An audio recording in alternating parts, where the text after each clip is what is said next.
If you are tired of making New Year's resolutions and not getting any results year after year, this video is for you. I will walk you through exactly how you can make 2026 your actual year in 3 simple steps. And as a little bit of proof, I am a former U.S. Marine with 6 years of honorable service. I became a full-time educational creator. In 2025, I built and grew my own school community to almost 200 members. I networked with hundreds of amazing creators, entrepreneurs, and other business leaders. Did my first real business launch early this year in July. I started uploading on YouTube with 16 videos uploaded, now 17 as of this recording. I picked back up the guitar after 2 decades of not playing at all. I was literally 9 years old when I started playing, and life happens, and I just stopped playing ever since, up until literally a few months ago. So I'm proud of that. Tracked roughly 300 miles of running and walking. I wanted to make an effort to be more physically fit.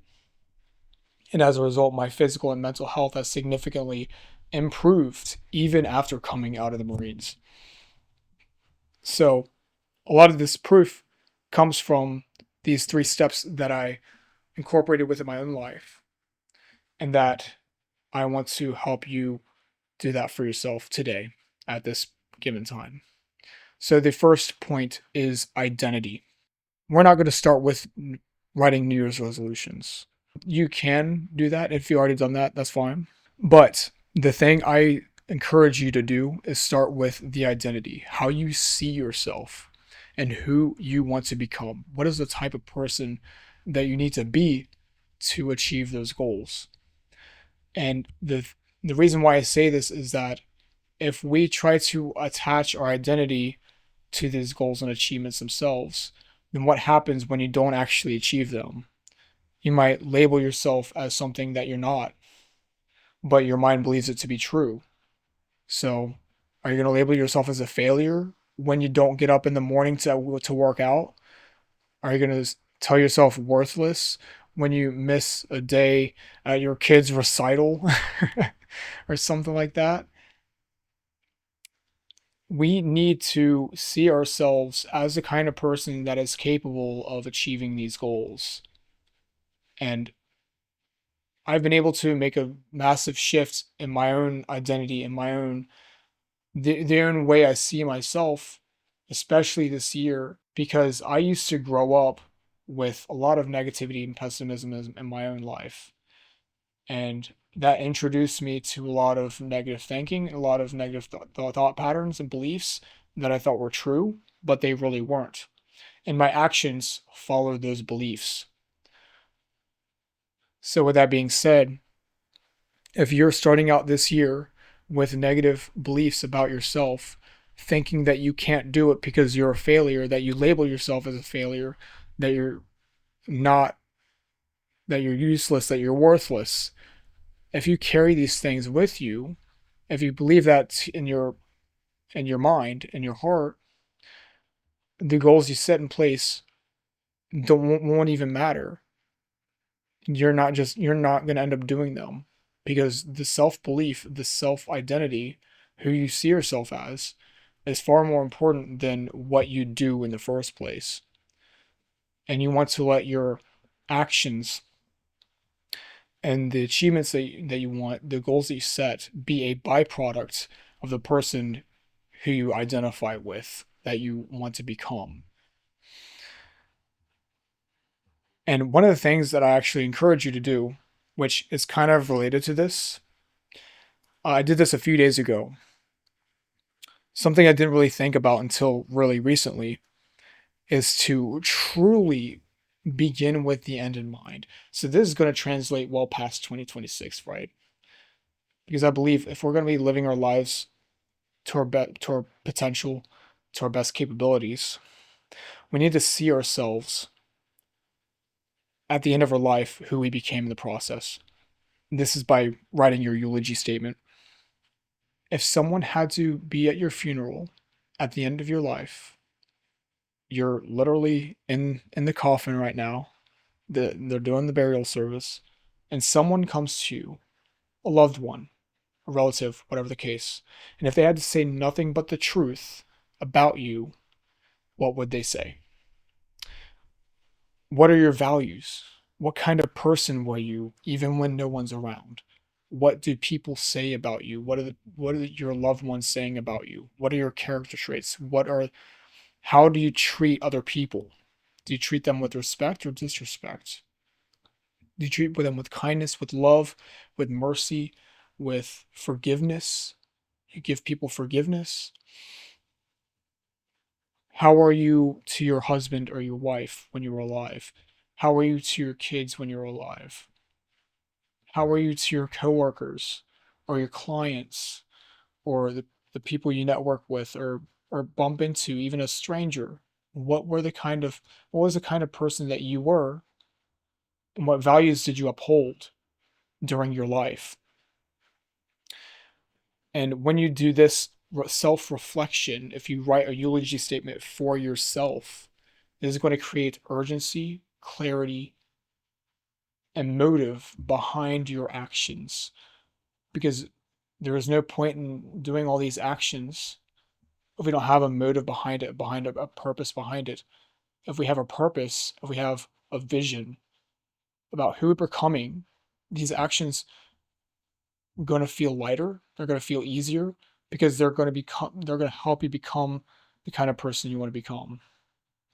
This is going to be a lot easier of a decision to make because you want to see yourself as that kind of person.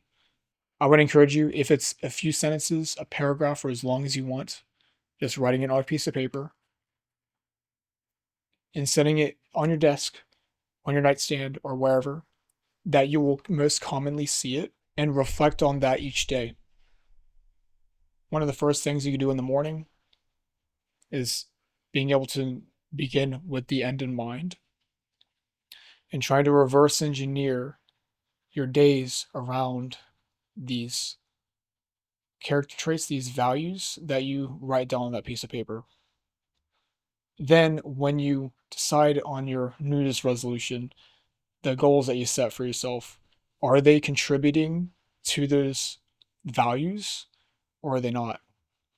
And the way you do the actions, the way you do them is going to matter as well. So, identity, that's the first kit, that's the first step.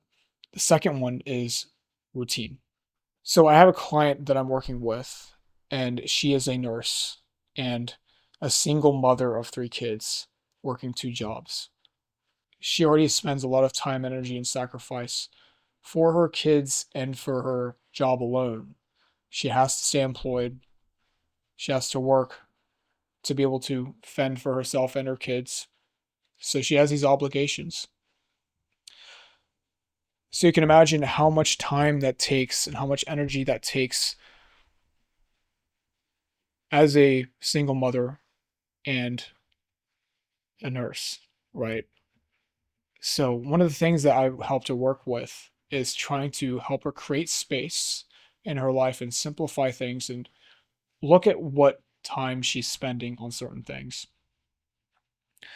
So the first thing we need to start with, once we know who the kind of person we want to become, we need to start reverse engineering things that are going to contribute to those goals or that identity. So what I did with her was a time audit. So we looked at where she was spending the time on the most that did not identify with the kind of person she wanted to become. So she wanted to become a better mother for her kids.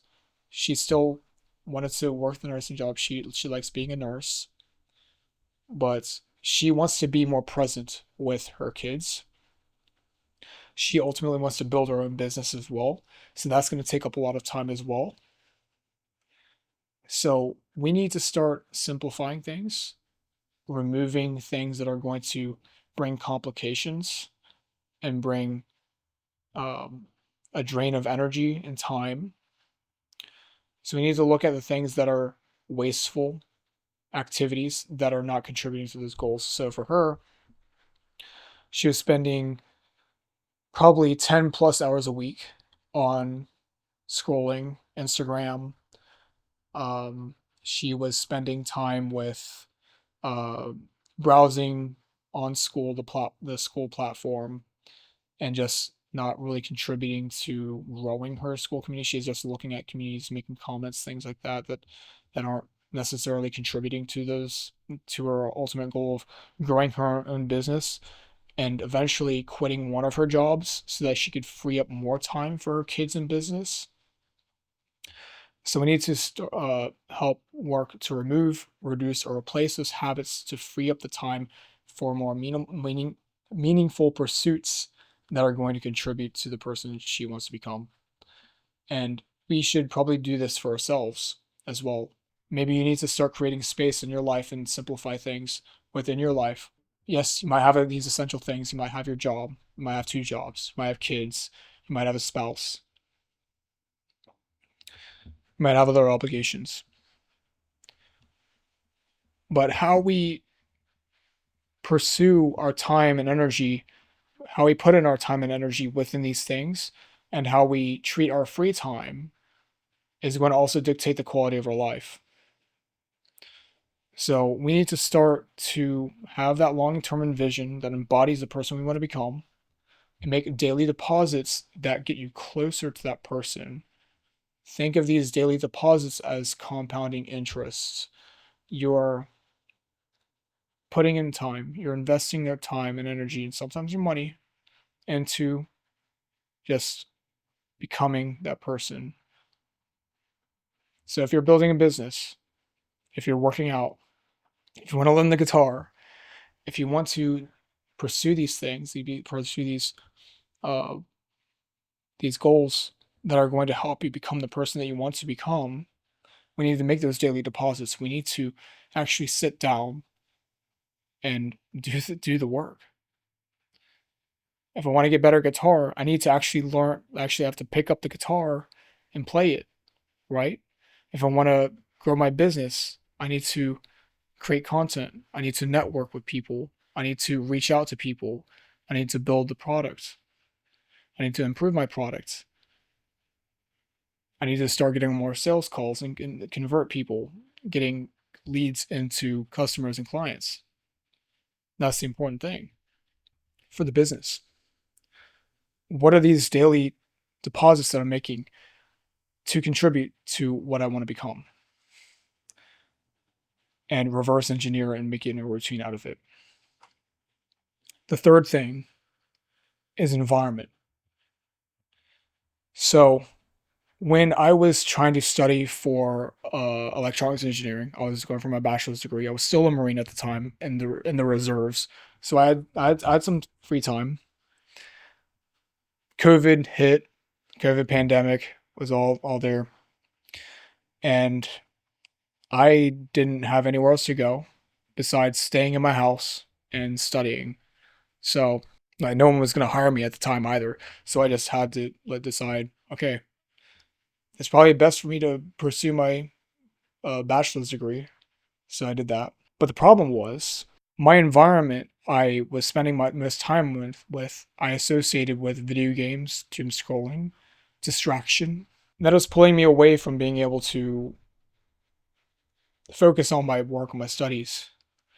So originally being an A, B student, occasionally a C student, I was becoming a DF student. I was failing. I was failing on my studies because I was in the wrong environment. I wasn't in a conducive environment that was going to help me uh, achieve the bachelor's degree. And ultimately, now I don't really use my degree anymore. I pursue something completely different. Let's be clear on that. But the point being, if we have an environment that is shaping our behavior, and likely it will, we need to create an environment that is conducive to the person we want to become. And if our environment's not doing that, then something needs to change. First, we of course need to fix our identity, to fix our inner self. I think that's the most important thing. The way we see ourselves. But our environment also shapes a lot of things around us. So making it easier to become that person. So if you want to focus on work more, if you're trying to build your business, then you might need to remove distractions. You might need to remove your phone from doing deep work and set things up so that the work becomes the obvious thing to do. If you want to start working out first thing in the morning, lay out your workout clothes next to your bed the night before. This is something I've done for myself. If you want to eat healthier, clean out your kitchen of junk food and replace it with healthier alternatives. These are basic principles. So if we have an environment that is going to contribute to our goals and become the person we want to become, it's a lot easier to make those decisions. And not only that, we want to start surrounding ourselves with the right people. So it's not enough to set up our work environment or our kitchen environment or our bedroom environment. We need to start surrounding ourselves with the right people as well. Our people environment, our inner circle. So you might have heard this from Jim Rohn, that you are the average of the 5 people you spend the most time with. And this is absolutely true. So your friends, your family, your coworkers, even the people you meet online, the communities that you belong to, these are going to contribute into the person you're becoming. You're going to be the average of them. And if you are surrounding yourself with people like coworkers or something that are negative, that are pessimistic, that are unkind, that are disrespectful to others, that are disrespectful to you, and you decide to surround yourself with them a lot, you're going to be the average of those people. You're going to be like them. Not like it's very hard to become the person you want to become if you decide to surround yourself with people that are not helping you be that person. And I'm not talking about strangers you run into. Like, I'm talking about the people you spend the most time with that matters. And maybe you're not able to cut ties with them all. Maybe your family, you have a family member that you just don't like. You just don't like. You just admit it. You just don't like them. But you have to be around them, and that could be a tough spot. So it's equally more important, if not even more important, to just find people that you love to be around, that are positive, that are kind, that are respectful, that hold you accountable, which is even more so important to helping you become the person you want to become.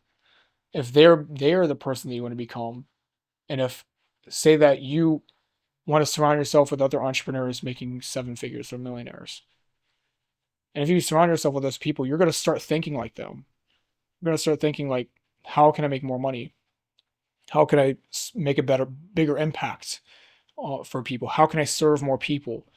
What actions do I need to take? These are the thought patterns you're going to start having when you surround yourself with more people like that. And that's exactly what I've done. I surround myself with more entrepreneurial minded people. So now I think, like, what are the actions that I'm doing now that are going to contribute to the person I want to become as a better business owner? You can translate that for other things in your life. So if you want to be closer to God, who should you spend the most time with? People who are in the church, people who are filled with the Holy Spirit. And this is what I do as well. I surround myself with spirit-filled people who have the fear of the God, who love Him, who have a good relationship with Him.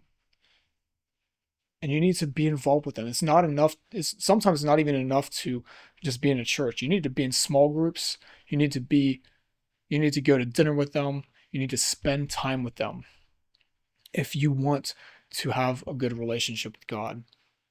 So in your private walk and in your public walk, you need to surround yourself with these kind of people. So whatever kind of person you want to become, you also need to start shaping your environment and your inner circle of people. That's important.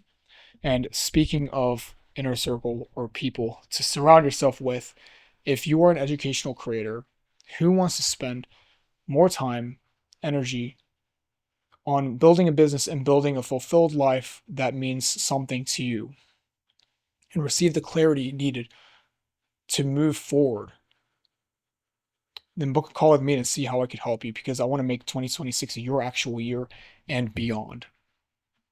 Because I really do. I really want to help you out. And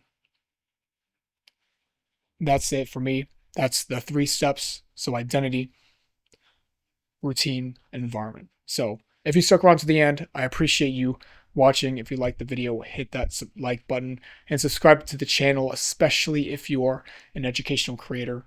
I'll be making more videos tailored to helping you guys become more effective in your personal and professional lives. And with that being said, I'll see y'all later. Peace.